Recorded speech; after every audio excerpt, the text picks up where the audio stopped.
welcome back to another video. Today we're gonna talk about how to get loose in watercolor and in life. So this is probably one of the most commonly asked questions by my viewers. So yeah, they'll be like, I also really like the idea of painting loosely, but how do I do that? And I tried and I failed. I just never can get this loose look.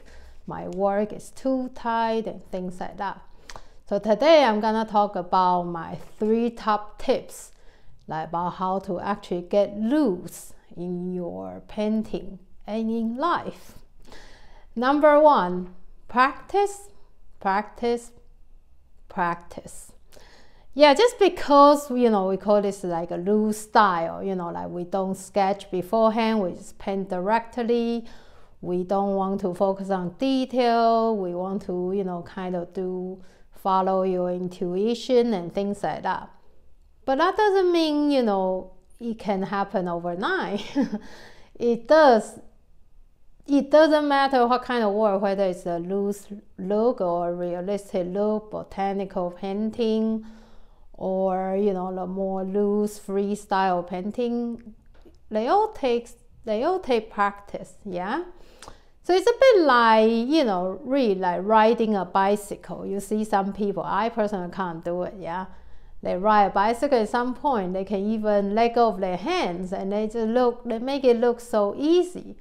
But anything that looks easy, definitely nothing happens overnight. It all takes practice. So chances are, if you feel like, I can't achieve that look yet, it's a good chance. That just means we all need to practice a bit more. So tip number 2, break the invisible walls. So what happens, I find, sometimes it's probably also related to tip 1 about, how to achieve the loose kind of look of painting.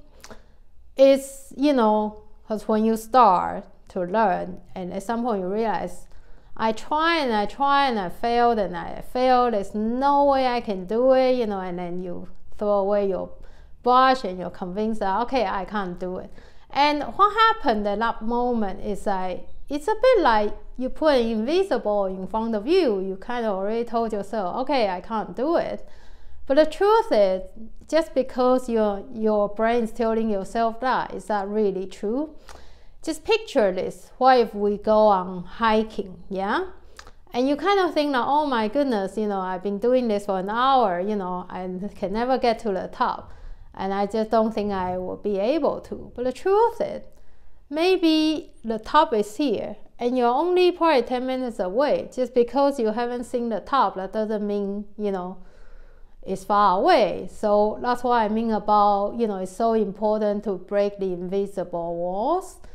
Because chances are, for people who actually get to achieve, what they want to do in their painting or in life, it's really about they keep showing up even after days or bad days in the office, sometimes even months. Yeah, take myself for example. Like I was so frustrated with water control in my watercolor painting. In fact, I just kind of feel like, I'm so frustrated. Either I'm not using enough water or it's just too much water. I can never do what a teacher was saying about, controlling your water and things like that. And then, if I just gave up there thinking, okay, there's no way I can learn, then, of course, it's not going to happen.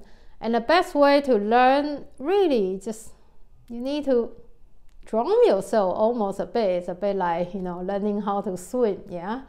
It's just no way you can just look at a swimming pool and not get yourself wet. And probably sometimes you will definitely get some water in your mouth that you were not expecting, things like that. So yeah, I think, it's just quite important that you kind of, break your own beliefs that, I'm not able to do it. The truth is, when your brain is telling you that, you are already building your muscle memories, yeah? So keep doing the work, and then, at some point, let your hand convince your brain that, actually, what? I can do more, even I think I'm doing a bad job, that sort of thing. Because the only way to get better is really by actions. Yeah, so break the invisible walls. Tip number 3 is accept the imperfection. So yeah, I think when it comes to a loose look, yeah, because it's a loose look, it's a very good chance the result is never gonna meet your expectations. But again, the truth is there anything wrong with the result, or the problem is your own expectation? Yeah, so I think it's the same idea about, you know, for nowadays, while maybe AI can create a perfect painting, I don't know, maybe in 10 seconds. But then for us, you know, when we do the work, it's not so much about just, oh, we want something to look perfect, like what we expected. And I think what's more valuable, especially in this AI era, is actually to create something that's, you know, like some sort of communication, expression, showing your charisma, your personality, and things like that. And then the best part is, I think, once you build a relationship with watercolor, part of your painting is actually done by the water and the paint. You sort of just initiate, you know, everything to move along, and then the rest, the water can do the work. And then that's we call the result in happy accidents. But then of course, you know, when there are happy accidents, there are always unwelcoming ones as well. But then you realize, guess what? Every day is a new day. So today, okay, might not be a happy accident, but then who knows? Maybe next week there'll be another, yeah? So I think that's kind of the way I see it. I think in order to be able to paint loosely and learn and everything like that, some of your own beliefs is actually quite important to link into your mindset first. If not, it's quite easily like your mindset actually will tell your hand to stop painting, and that would be such a shame. So on that note, next video, actually I'm gonna make some kind of share some of my top tips in sort of watercolor techniques to help people about, you know, kind of help them to get loose in their paintings. And the truth is, I haven't been painting for that long. I've been doing my daily watercolor practice for about a year, yeah?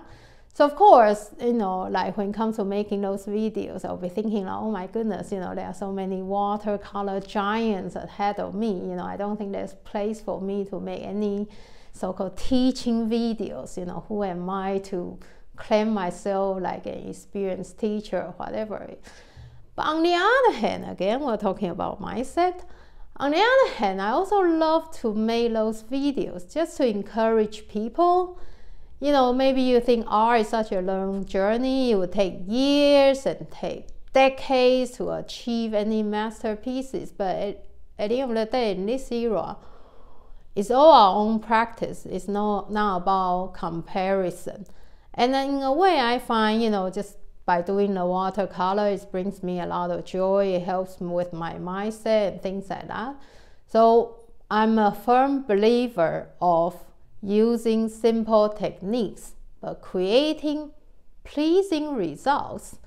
So I think that's my biggest motivation to create my teaching videos.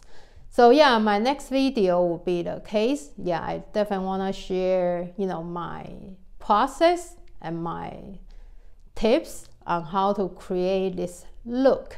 So yeah, if you are interested, please stay tuned, and I'll see you in my next video. Bye!